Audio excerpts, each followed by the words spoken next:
러시아 사람들이 온돌의 매력을 느낄 수밖에 없는 이유가 몇 가지가 있습니다. 러시아는 예전에 유럽 국가였기 때문에 유럽에서는 난방 구조는 라디에이터를 쓰거든요. 라디에이터가 추위를 막는 데는 별 도움이 안 돼요. 온돌이 들어왔을 때 이 바닥부터 따뜻해지니까요. 러시아 사람들한테는 이게 훨씬 더 겨울에 더 효율적인 거예요. 돈을 좀 번 고려인들이 가전제품을 살 때요, 거의 대부분 다 대우 제품을 사더라고요. 그리고 나중에 현대 제품도 사고, 당시에 보면은 가성비가 제일 뛰어났습니다. 최근에 들은 정보에 따르면 러시아 소비자들이 세계 여러 기업 중에서 가장 빨리 러시아 시장에 복귀하기를 바라는 기업이 라고 들었습니다.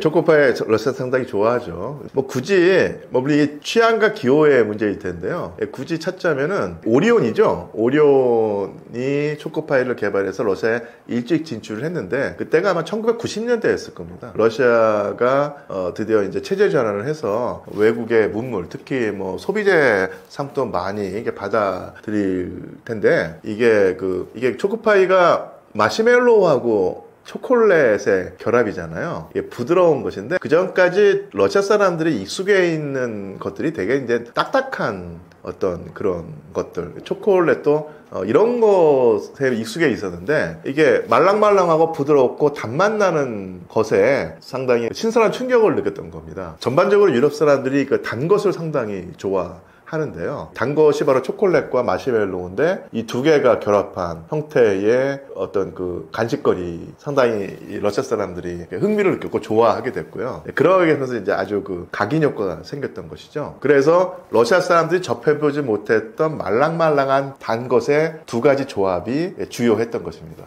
저 개인적으로는요, 유럽 사람들을 접하면서 살짝 놀란 게, 도저히 우리나라 사람들 같은 경우는 너무 달아서 못 먹을 거 정도, 그렇게 심하게 단 것들도 잘 먹는 걸 보고 단 것을 좋아하는 정도가 다르구나 생각을 했었는데, 러시아 사람도 그런 측면이 있거든요. 그런 측면에서 초코파이가 주요를 했고, 또 하나 이것은 서유럽과 다른 러시아의 정서의 측면일 텐데요. 아시겠지만 초코파이에 쓰여 있는 일종의 문구가 있죠.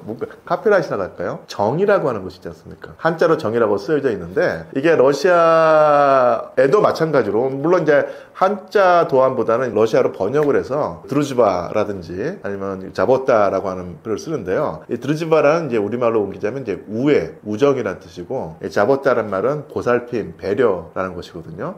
사실 이거 보면 참 정이라고 하는 말을 외국어로 옮기기가 쉽지가 않을 텐데, 근데 문제는 뭐냐면, 그런 식으로 이렇게 이모셔널한 감성에 호소하는 문구가 딱 박혀 있는 게, 이게 러시아 사람들이 통했던 것입니다. 그러니까 아무래도 물론 이제 우애라든지 보살핌, 배려라는 것이 모든 인류에게 정답게 다가오겠지만, 약간은 좀 차갑고 이성적인 서유럽 사람들한테는 이런 정이라고 하는 개념이 그렇게 감동적으로 다가오진 않는데요. 러시아 사람들에게 정이라고 하는 말의 번역어가 우애, 우정 내지는 보살핌, 배려란 말이 너무너무 이게 따뜻하게 다가왔다는 얘기입니다. 그런 면에서는 한국인들과 러시아인의 정서가 좀 상당히 맞는 측면이 있죠. 그래서 우리는 그냥 초코파이에 있는 정이라고 하는 일종의 로고가 그런가 보다 하는데, 이것이 또 러시아 사람들에게 작용을 한 것입니다. 그래서 어쨌든 간에 1990년대 선풍적인 인기를 끌었고요. 그 다음에 이제 하나가 이게 러시아 사람들에게 하나의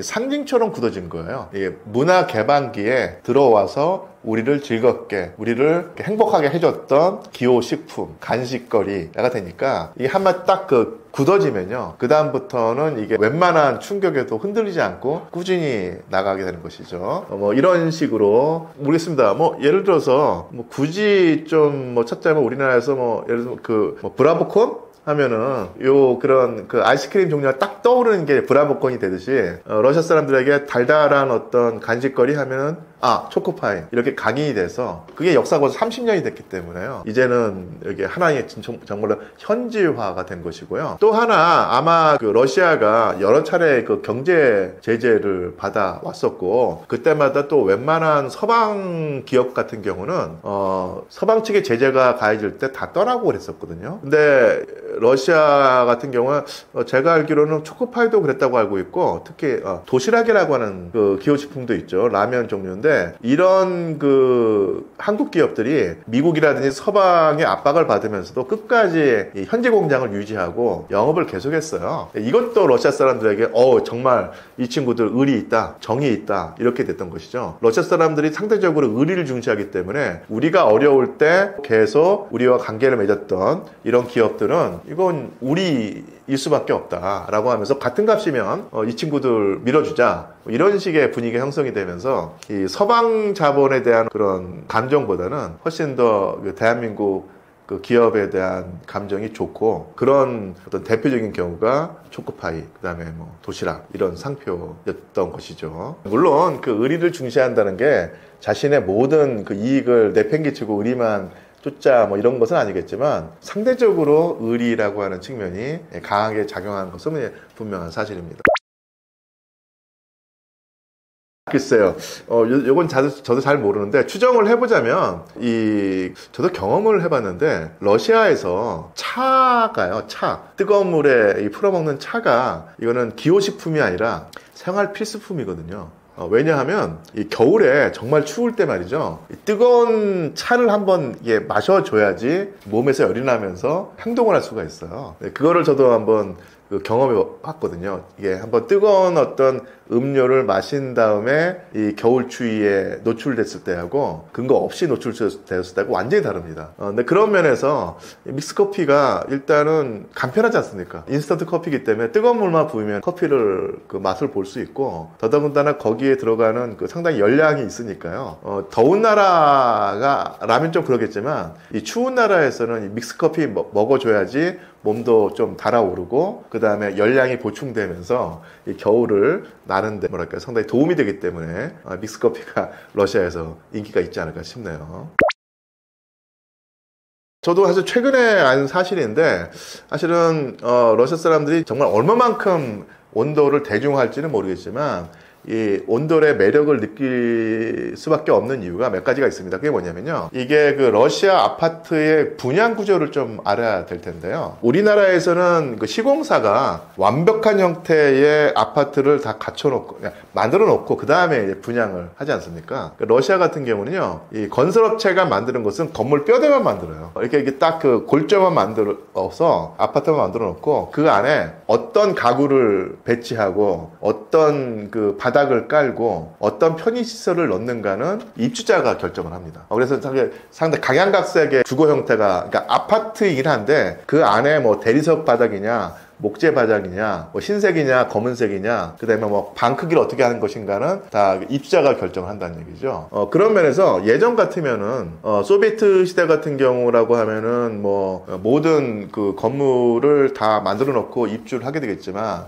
지금 러시아에서는 선택을 할 수가 있다는 얘기입니다. 그래서 러시아는 예전에 유럽 국가였기 때문에, 유럽에서는 난방 구조는 라디에이터를 쓰거든요. 라디에이터 이외에 다른 어떤 난방 구조를 아마 선택할 수 있는 상황이 아니었을 텐데, 이게 그 라디에이터가 사실은 추위를 막는 데는 별 도움이 안 돼요. 왜냐하면 거기만 따뜻하거든요. 근데 서유럽에서는 사실은 그런 라디에이터만 가지고도 겨울을 알 수 있는데, 겨울이 길고 혹독한 러시아에서는 왜 라디에이터에 집착을 했는가? 이 모델이 서유럽이기 때문에 그렇습니다. 근데 그러다가 이제 지금은 바뀌어서 새로운 이제 문물이 들어오는데, 온돌이 들어왔을 때 이 바닥부터 따뜻해지니까요, 러시아 사람들한테는 이게 훨씬 더 그 겨울에 더 효율적인 거예요. 그래서 이 라디에이터로 난방하는 거하고 온돌로 난방을 하는 거하고 했을 때 온돌이 훨씬 더 이제 겨울을 견디려는데 더 좋다, 이것을 경험했던 것이죠. 그런 상황에서 온돌의 어떤 이점을 알고요, 그 다음에 자기가 이 들어갈 아파트의 이 내부 구조를 결정하다 했을 때 라디에이터를 선택하지 않고 이 온돌 구조를 선택할 수 있는 상황이 된 것이죠. 그래서 이제 퍼져나간다는 것인데, 또 여기서 또 러시아의 특성 하나가 또 작용할 것입니다. 왜냐하면 사실은 이제 건축학자의 말을 들어보니까 우리한테는 온돌이 익숙하고 좋은데 한 가지 단점이 있어요. 온돌의 단점이 뭘까요? 단점이 뭐냐면 어마어마한 에너지를 쓴다는 것입니다. 그러니까 라디에이터를 쓸 때 이게 바닥부터 다 달고 와야 되니까요, 상당히 많은 그 에너지가 들어가거든요. 에너지만 놓고 따지자면은 사실 온돌은 효율적인 구조가 아닙니다. 그러니까 우리는 뭐 수천 년 동안 이 온돌에 익숙해 있기 때문에 다른 난방 형태를 별로 겪어보지 못했고, 에너지를 많이 쓰는 온돌이 뭐 그런 당연하다 이렇게 생각을 하면서 한다는 얘기죠. 만약에 우리가 에너지를 아주 철저히 따지는 어떤 그런 그 문화라든지 사고적 구조였으면 아마 온돌에서 벗어나려고 움직임도 있었을 것입니다. 근데 다시 러시아로 돌아가서요. 러시아에 넘쳐나는 것이 뭐였을까요? 러시아에 정말 넘쳐나는 거. 이건 에너지입니다. 에너지의 어떤 그 단가를 따질 필요가 없는 나라이기 때문에요. 에너지가 필요 이상으로 많이 들어가는 온돌이라고 하는 것이 단점이 안 된다는 얘기죠. 그런 의미에서 러시아의 겨울 추위, 그리고 에너지 수급 상태, 뭐 이런 것을 따져보면은 러시아 사람들이 온돌에 어떤 관심을 보일 충분한 이유가 있었고요. 나름대로는 일정한 지분을 차지하지 않을까 싶은 생각이 듭니다. 사실은 러시아 우크라이나 전쟁을 치르면서 그 미국이 주도해서 또 서방이 동참해서 엄청난 제재를 가하고 러시아에 진출해 있는 외국 자본들이 다 빠져나오는 상황이었죠. 한국 자본도 좀 버티려고 했는데 결국은 한국 자본도 결국은 이 서방 자본과 더 뭐랄까요 가까운 관계에 있기 때문에 나름의 압박을 받아서 결국 빠져나왔을 텐데 그 대표적인 예가 바로 현대자동차였겠죠. 그랬는데 이제 지금은 전쟁이 어쨌든 간에 그 출구가 보이기 시작하고 러시아에서는 한숨 돌렸고 한 상태에서 다시 조심스레 종전 얘기가 나오고 휴전 종전 얘기가 나오고 서방과 세계 자본이 러시아로 재진출하는 어떤 상황이 지금 모색이 되고 있는데 푸틴 대통령이 좀 슬쩍 그 말을 했습니다. 그게 뭐냐면 나갈 때는 당신들 마음대로 나갈 수 있지만 들어올 때는 마음대로 못 들어온다. 이런 말을 한 것은요. 사실 전쟁의 역설적인 효과인데 서방 자본이 빠져나간 그 빈자리를 러시아 국산 제품들 그러니까 이게 토착 자본이 메웠습니다. 그래서 예를 들어 코카콜라는 빠져나갔지만 러시아 나름의 비슷한 맛을 내는 탄산음료가 그 자리를 메우면서 내수 경제가 이제 활성화된 거예요. 그래서 러시아 경제가 버틸 수 있었던 이유 중에 하나가 바로 그겁니다. 외국 자본이 빠져나가도 어떤 형태로든 간에 그 러시아의 토착 자본이 그걸 메우면서 오히려 내수 시장이 활성화되고 지분이 커지면서 경제 체력이 좀 탄탄해지는 그런 측면이 있었죠. 이런 상황에서 이제 서방 외국 자본에게 이제 쉽게 말하면 이렇게 좀 튕기는 그런 입장을 취해야 하는 것인데 약간의 온도차가 있습니다. 그건 뭐냐면 서방 자본에게는 상당히 그 매몰찬 어떤 그런 입장을 취하고 있는데 대한민국 자본에게는 상당히 좀 누그러진 입장을 취하고 있어요. 쌀쌀맞은 표정이 아니라는 얘기죠. 그래서 들어오면은 긍정적으로 검토해 보겠다라고 해가지고요. 최근에 제가 듣기로는 오리온이 더 들어가서 현지에 그 공장을 확대하고 있다고 들었고요. 기아 자동차도 들어갔다고 들었습니다. 근데 문제가 되는 게 이제 현대자동차일 텐데요. 제가 알기로 현대자동차가 그 매각을 하고 나올 때 이명 계약을 했다고 알고 있어요. 이명 계약이 뭐냐면 다시 현대자동차가 다시 러시아로 들어와서 그 공장을 인수할 때 상당히 그 유리한 그 우호적인 조건으로 다시 살 수 있게 해주겠다 이런 것이었는데 그런 면에서는 현대자동차가 조금 더 정교하게, 치밀하게 다가가면은 서방 자본에 비해서 상대적으로 러시아에 다시 들어가서 활동하기가 유리한 상황이다. 이렇게 말씀드릴 수 있겠죠. 근데 또 최근에 알게 된 상황인데 그런 그 유리한 조건에 따른 그 재매입이 또 한도가 있다고, 그러니까 시간적인 제한이 있다고 들었어요. 어느 시점 이전에 들어가게 되면은 그 이점을 누릴 수 있는데 또 어느 시점 이후에 들어가면은 그 유리한 점이 사라져버린다고 하더라고요. 그런 점에서 좀 현대자동차로서는 초조한 상황이 아닐까 싶습니다. 제가 아주 구체적인 조건이라든지 정보는 모르는데 큰 추세에서는 그렇게 흘러가고 있다고 알고 있습니다. 제가 주로 1990년대 말과 2000년대 초에 러시아에 있었고 그 다음부터 띄엄띄엄 러시아를 방문하는 식으로 러시아의 그 관계를 그 끈끈을 유지하고 있는데요. 일단 제가 처음에 러시아 갔을 때가 1990년대 말이었고 아직은 완벽한 그 체제 전환의 혼란으로부터 완벽하게 빠져나오지 못한 그런 시절이었거든요. 그때 한국 기업이 지금은 사라진 기업이 대우가 많이 진출을 했고요. 그 다음에 현대가 진출을 했고 삼성 삼성이 진출을 했습니다. 나중에 롯데도 진출을 했는데요. 제가 친하게 지내던 고려인 부부가 있었는데, 이 고려인 사실 그 상트페테르부르크에도 뭐 상당히 많은 고려인들이 있는데, 이 고려인들의 특성이 있어요. 정말 열심히 일을 합니다. 체제전환기의 혼란 속에서도 열심히 일을 해서 차곡차곡, 그러니까 그 돈을 모아서 아파트도 사고 자동차도 사고, 예, 조그만 기업체도 하고 이런 또 모습을 보이더라고요. 그래서 진짜 한민족의 근면성이 어디서든지 간에 좀 빛을 발한다는 느낌이 들었었는데, 이렇게 돈을 좀 번 고려인들이 아파트를 산 다음에 가전제품을 살 때요, 거의 대부분 다 이 대우 제품을 사더라고요. 그리고 나중에 지나서는 이제 현대 제품도 사고 이렇게 됐었는데, 그게 뭐 고려인들이 아무래도 뭐 뿌리를 따지자면 한반도에서 왔기 때문에 조금 더 애착이 가는 측면도 있겠지만, 당시에 보면은 가성비가 제일 뛰어났습니다. 제품의 품질은 서유럽 제품에 비해서 크게 뒤떨어지지 않는데 가격은 아주 저렴한, 그래서 당시 러시아 사람들이 조금만 노력을 하면 살 수 있는 제품이 바로 대우라든지 현대, 삼성의 가전제품이었고요. 가격은 훨씬 더 싸니까 매력이 있었던 것이죠. 그것이 제 첫 번째로 봤던 한국 제품이 러시아에서 어떤 식으로 다가가는가를 보여줬는데, 또 하나가 제 기억에는 1997년도라고 알고 있는데요. 러시아 아주머니랑 얘기를 하게 됐는데, 그때 현대자동차가 진출을 해서 선을 보였던 거예요.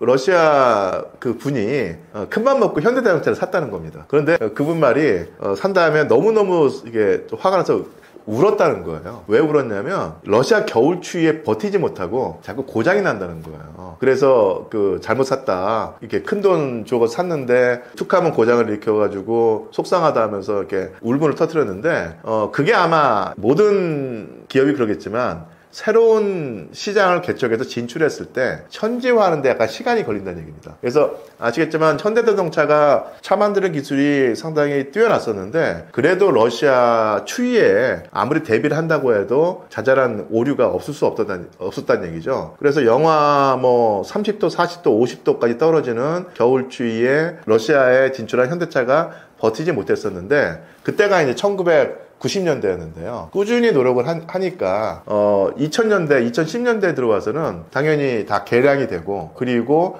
러시아 사람들의 어떤 기호와 어떤 요구에 맞는 품질을 가진 자동차가 제공이 되면서 인식이 많이 바뀌었습니다.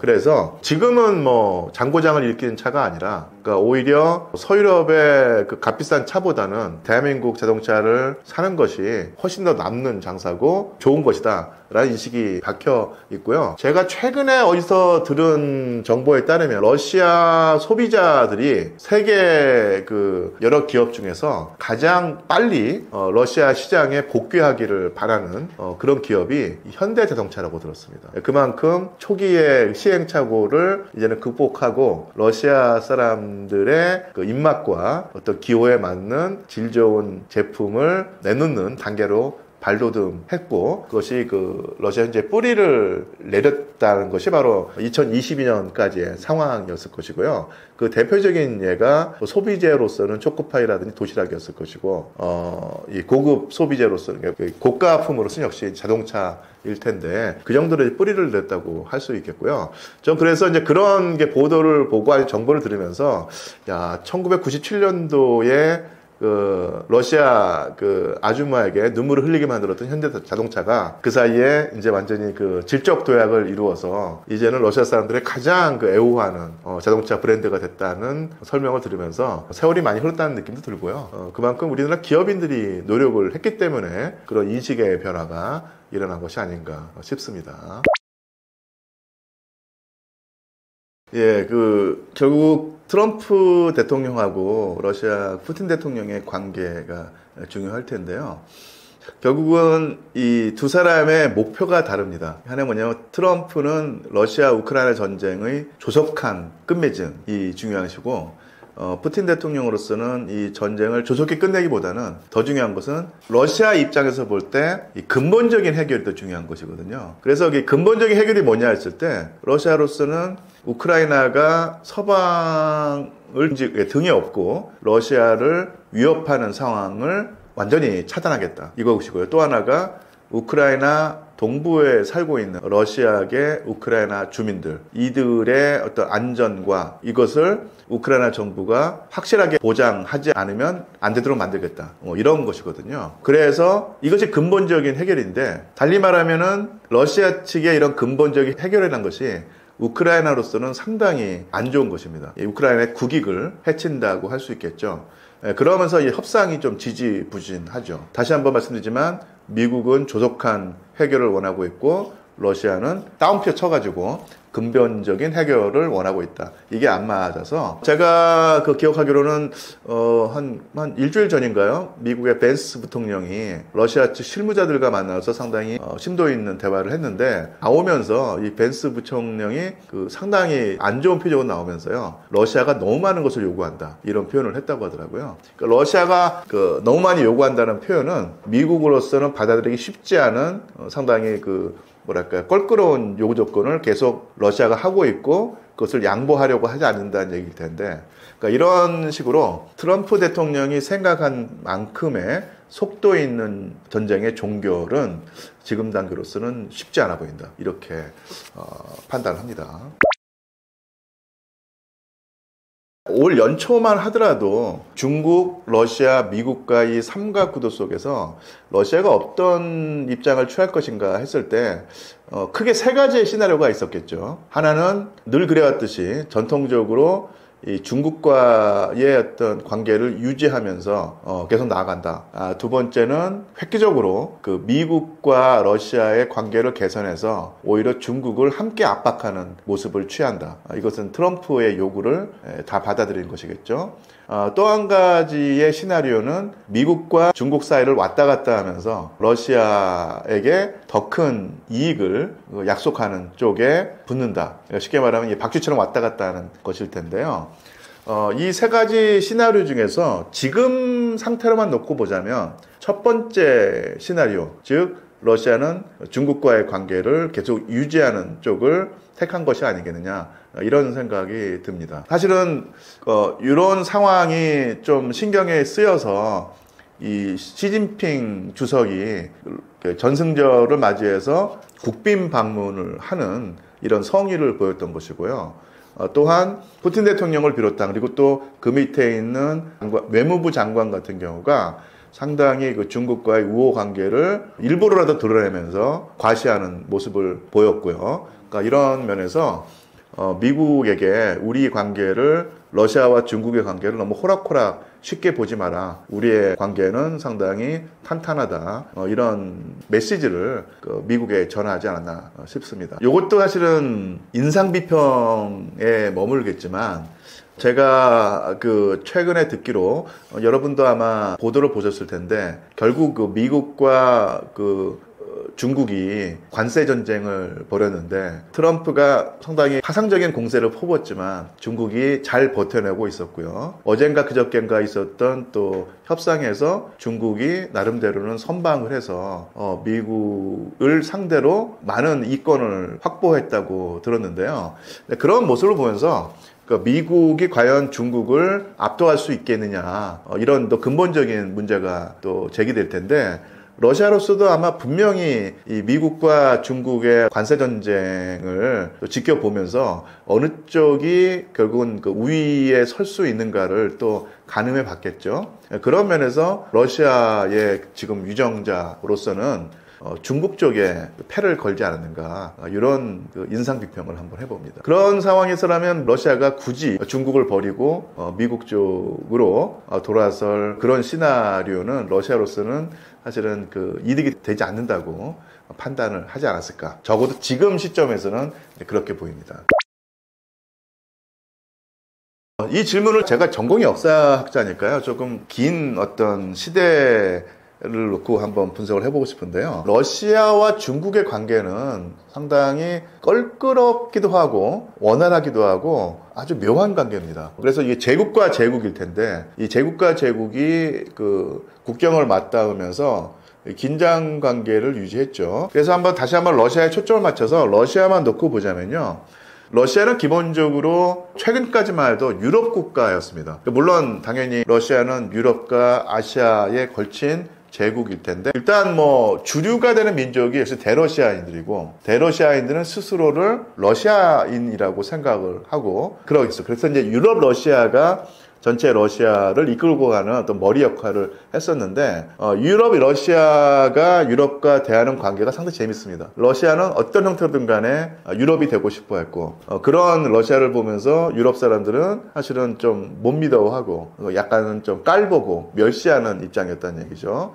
그래서 러시아는 현대에 접어들어서도 유럽과 좋은 관계를 유지하려고 하면서 상당히 상냥한 모습을 보이다가, 유럽이 쌀쌀맞은 태도를 보이고 뜻을 받아주지 않으면 토라져가지고 이 동쪽을 바라보는 그 경향을 보여왔어요. 이 동쪽이란 것이 결국은 이제 아시아겠죠. 아시아에서도 이제 뭐 예를 들면 가장 큰 지분이 있는 국가가 중국이기 때문에 중국과의 관계를 돈독히 해오는 입장에 처했습니다. 그러다가 서방과 러시아의 관계가 좀 호전되고 좋아지면은 다시 중국과의 관계를 또 내팽개치고 다시 서쪽으로 방향을 돌리곤 했었거든요. 그래서 항상 그 중국은 러시아가 불리하고 필요할 때만 잠시 손잡는 관계, 그런 상황이었는데, 문제는 21세기 들어서 상황이 바뀌었다는 얘기입니다. 일단 중국의 어떤 위상이 엄청나게 커졌고요, 21세기 들어와서. 그래서 예전에 그 러시아가 볼 때 그 유럽과의 관계가 안 좋을 때 잠시 그 쉽게 말하면은 손을 맞잡는 그런 일시적인 제휴 관계가 아니라 이제는 중국이 무시할 수 없는 상황이 됐다는 얘기입니다. 그리고 2007년 이후로 푸틴 대통령은 상당히 그 뭐랄까 드러내놓고 유럽과의 관계 개선을 이제 포기할 수밖에 없다. 유럽은 절대로 우리를 받아주지 않을 듯하다. 그런 면에서 우리는 이제 동쪽으로 고개를 돌려서 아시아, 뭐 인도라든지 중국과 더 가깝게 지내야 된다라고 하는 입장을 보였거든요. 그러니까 이것이 과연 그 전에 있었던 일시적인 변화냐, 아니면 21세기를 맞이해서 러시아의 어떤 근본적인 변화냐라고 했을 때, 지금까지 중국과 러시아의 최근의 관계를 보면은 그 21세기 들어서 특히 2007년도에 있었던 러시아의 입장 변화, 즉 서방보다는 동방을 지향한다고 하는 전환이 일시적인 전환이 아니라 근본적인 전환일 가능성이 있다, 이렇게 볼 수 있겠고요. 그런 맥락에서 보면은 최근에 중국과 러시아의 관계가 유지가 되고 오히려 더 밀착하는 것을 그런 맥락에서 봐야 되지 않을까 싶습니다. 그런 면에서 또 한 번 말씀드리지만, 지금 이 시점에서만 놓고 보자면 트럼프 대통령이 중국을 고립 상태로 몰아넣기 위해서 러시아를 미국 편으로 끌어들이겠다, 또 그럴 수 있다고 보는 것이 과연 타당한 전략인가, 현실성 있는 전략인가 조금 의심이 가는 것도 사실입니다.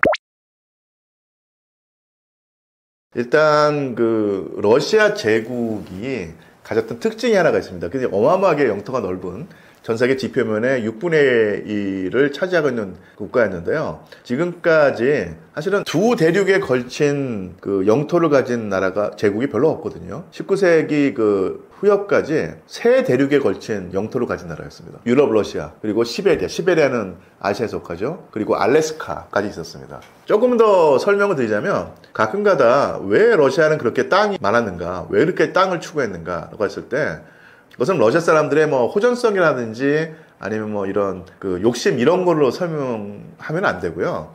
이렇게 보시면 됩니다. 근대에 들어와서 이 전 세계 경제의 중심지가 서유럽으로 가죠. 왜 그러면 서유럽이 전 세계 경제의 어떤 그 새로운 엔진으로 등장했는가? 뭐 여러 가지 설명이 가능하지만 가장 중요한 것은 뭐냐면요, 서유럽이 아메리카 대륙을 식민지로 만들었는데 거기서 엄청난 그 은광이 터진 거예요. 남미의 그 포토시라는 곳에서 은광이 터지면서 은이 나옵니다. 당시에 은이라는 것은 쉽게 말하면 오늘날 돈이거든요. 당시에는 귀금속을 화폐로 썼기 때문에. 그래서 이 은이 서유럽으로 들어가면서 서유럽의 그 생활 수준이 올라갑니다. 올라가고 화폐가 있으니까 사치품에 대한 수요가 올라가거든요. 근데 그 당시에 서유럽 사람들이 가지고 있었던 사치품 내지는 욕구가 뭐냐면 모피였습니다. 모피를 가지고 있으면 이게 인정을 받을 수 있는 어떤 그런 욕망의 대상이 됐는데, 모피가 가장 많이 나오는 곳이 바로 시베리아였거든요. 러시아 사람들이 모피를 구해서 서유럽에 내다 팔면은 엄청난 무역 그 소득을 올릴 수 있다는 사실을 알고 계속해서 모피를 공급하는 공급원이 됩니다. 그런데 이제 가진 모피 수가 한정돼 있어서 이게 구체적으로 이제 이게 그 흑단비거든요. 흑단비나 어민 같은 동물일 텐데 이 동물을 찾아서 계속 찾다 보니까 시베리아 쪽으로 가게 된 것입니다. 그래서 17세기 말에 이 시베리아를 거의 대부분 차지했고요. 시베리아 동쪽 끝까지 가서 베링햄만 건너면 알래스카거든요. 그래서 알래스카를 건너가죠. 그래서 알래스카가 러시아 제국의 영토가 됩니다. 그래서 이게 이런 상태에서 그러니까 결국은 세계 경제에서 러시아 제국이 비교 우위에 있는 모피 무역을 하다 보니까 모피를 찾아서 동쪽으로 나가게 되고 그러면서 이 시베리아와 알래스카가 러시아 영토가 됐는데요. 어느 순간부터는 이제 모피 무역이 이제는 뭐 뜸해지기도 했고요. 또 하나 영토가 넓은 것은 좋은데 멀리 떨어진 영토를 운영하는 것이 어느 순간부터는 이게 부담이 된 거예요. 그래서 모스크바로부터 알래스카는 수천 킬로미터 떨어져 있고 이게 어느 틈에 알래스카에서 나오는 수익보다는 알래스카에 들어가는 비용이 더 많이 드는 겁니다. 그래서 가지고 있어봤자 도저히 수지 타산이 안 맞으니까 어느 순간은 이거 정리하자 이렇게 된 겁니다. 근데 이 당시에 그 알래스카를 팔아야 되는데 아시겠지만 북아메리카에 나라가 두 나라가 있죠. 캐나다가 있고 미국이 있는데요. 캐나다에 팔까 미국에 팔아야 될까 이런 상황일 텐데 이 당시에 그 미국의 어떤 그 장관 한 명이 강력하게 주장을 해서 알래스카를 러시아로부터 사자고 하면서 매각 요청을 해옵니다. 여기서 러시아 정부가 결국은 미국에게 판다는 결정을 하죠. 근데 나오는 의문점이 왜 그러면 캐나다에 팔지 않았는가? 캐나다는 당시에 영국의 영토이기도 하고 영국의 지배를 받는 곳이었기 때문에 알래스카를 그 영국에게 넘기는 순간 당시 19세기에 영국과 러시아가 철저한 대립관계에 있었거든요. 그러니까 영국의 힘을 키워준다는 얘기죠. 그래서 그 당시로서는 상대적으로 힘이 약했던 미국에게 알래스카를 파는 것이 러시아의 국익을 해치지 않는 선택이었던 것입니다. 그래서 러시아가 미국에게 알래스카를 팔았던 것이죠. 근데 여기서 또 많은 분들이 러시아가 좀 잘못된 판단을 한 것이 아니냐. 왜냐하면 알래스카에서 엄청나게 많은 지하 자원이라든지 뭐 금광이라든지 은광이라든지 뭐 심지어는 다이아몬드까지 나오게 되니까 이거 계속 가지고 있었으면은 큰 도움이 됐을 텐데 왜 그걸 팔아서 손해를 보니 하는데요. 그게 뭐 맞는 설명일 수 있는데 또 한 가지 러시아 입장은 이거죠. 알래스카 말고도 러시아는 자원이 넘친다는 얘기입니다. 그래서 너무너무 자원이 많기 때문에 알래스카가 그 자원의 보고가 됐다고 해서 그거 하나 이제 잃었다고 해서 러시아 경제가 뭐 큰 타격을 입는다 이런 상황이 아니었다는 얘기죠. 그래서 러시아로서는 알래스카에서 나중에 자원이 터져 나왔어도 지하 자원이 많다는 것이 밝혀졌어도 굳이 그렇게 아까워하지 않았다. 뭐 이렇게 볼 수 있겠죠. 후회한다고 하면요, 제가 볼 때는 경제적인 요인에서 하기보다는 이 지정학적인 요인에서는 아마 후회를 할 겁니다. 왜냐하면 우리가 익숙한 지도만 놓고 보면 잘 안 보시는데 이 지구의 북극을 내려다보는 식의 지도를 그려보면요, 알래스카라고 하는 곳이 러시아의 그 본토를 공격하는 아주 좋은 전진기지가 되거든요. 그러니까 미국과 러시아는 떨어져 있는데 미국 영토인 알래스카가 바로 러시아 영토 바로 옆에 있기 때문에 미국으로서는 이 알래스카를 전진기지로 삼아서 군사적으로 러시아를 압박할 수 있다는 얘기죠. 그러니까 이런 측면이 러시아로서는 상당히 뼈아픈 상황일 것입니다. 경제적으로는 별로 아까워할 상황이 아닌데 그 땅을 그때 넘겨가지고 우리 지정학적으로 이렇게 군사적으로 압박을 받는다, 이런 측면은 상당히 러시아로서는 뼈아픈 어떤 실책으로 여겨지겠죠. 이 전쟁 이후에 러시아가 이제 경제 위상도 높이려고 노력을 할 텐데 아마 그 러시아는 워낙 자원이 많기 때문에 에너지 수출을 지속해서 버티려고 할 것이고 또한 서방이 계속 러시아의 에너지 대국으로서의 위상을 깎으려고 하면서 대처를 해야 될 상황일 텐데요. 제가 볼 때는 항로 아니면 물류 이동의 경로라는 측면에서 러시아는 그 상당히 새로운 방향을 추구하리라고 보입니다. 그게 뭐냐면 일전에 설명드린 것처럼 북극 항로였겠죠. 지금까지 전 세계의 그 무역 경로에서 가장 중시되는 것이, 그러니까 유럽에서 지중해를 거쳐서 수에즈 운하를 거쳐서요, 그 다음에 그 호르무즈 거기를 거쳐서 인도양을 지나서 그 남중국해를 지나서 그 극동으로 오는 요 라인이 아마 무역의 축일 것입니다. 그런데 결국은 이 노선을 이 무역 경로 아니면 그 물류 이동의 경로를 통제하고 있는 곳은 다 서방 국가거든요. 유럽이 그렇고, 그 다음에 이쪽 남중국해라든지 동남아시아, 그리고 이제 요 극동에 오게 되면은 결국 일본과 미국이 상당히 이 경로에 사활을 쥐고 있는데, 그 대안 경로로서 나오는 것이 바로 오늘날 북극 항로입니다. 그 전까지는 얼음이 거의 1년에 10개월 이상 덮여 있었기 때문에 도저히 쇠빙선이 아니고서는 갈 수가 없었는데, 기후 교란이라고 할까요? 지구 온난화 때문에 지금은 이 북극 항로에서 얼음이 얼어서 항해가 불가능한 시기가 2달, 석 달로 줄어들었다고 하더라고요. 그래서 쇠빙선이 아니더라도 1년에 거의 80%에 해당하는 시기 동안은 일반적인 그 화물선이 운송을 할 수 있게 되는 거예요. 그래서 그 항로를 이용한다면 유럽에서 이 극동까지 오는 거리가 3분의 1이 줄어듭니다. 당연히 물류 비용이 대폭 낮아지게 된다는 얘기죠. 그래서 적극적으로 이 북극 항로를 개발하는 데 치중하지 않을까 싶습니다. 그래서 최근에 미국의 트럼프 대통령이 좀 황당한 발언을 했죠. 예를 들면 뭐 캐나다도 미국의 한 주다, 내지는 덴마크가 가지고 있는 그린란드가 덴마크에 속할 필요가 없다, 미국이 가질 수 있다, 이런 말을 했는데 그런 발언이 나오는 근본적인 원인 가운데 하나가 결국은 이 미국도 이 북극 항로 개발에 적극적으로 뛰어들어서 이 러시아에게 선점당하지 않겠다, 최소한 이 나눠 가지겠다는 식의 생각을 하기 때문에 그렇다는 얘기거든요. 그래서 북극 항로에 뛰어들기 위해서는, 미국이 뛰어들기 위해서는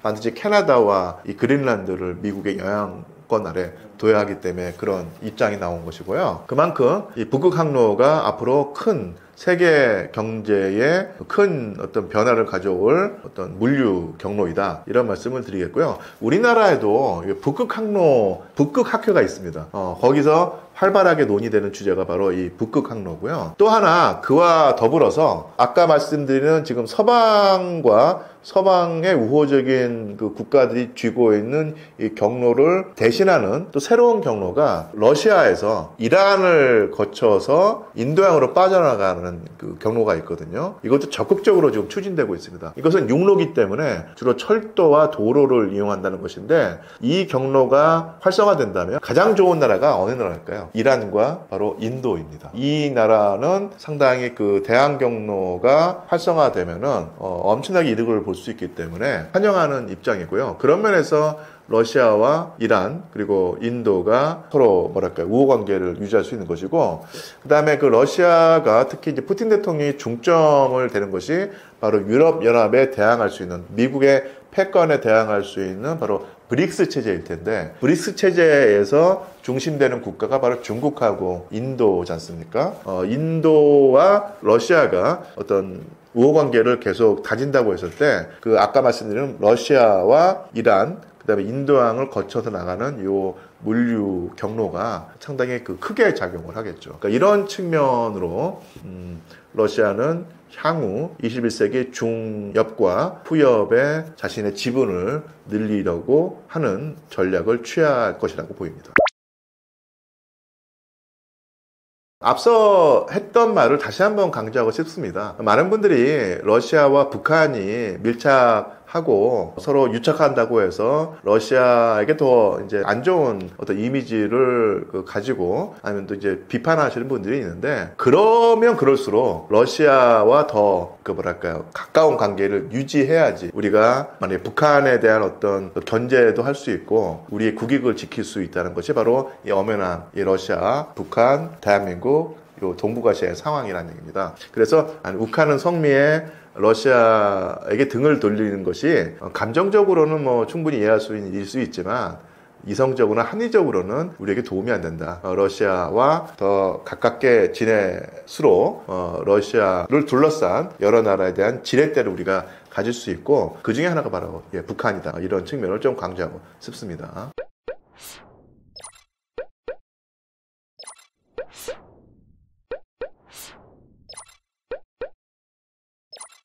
you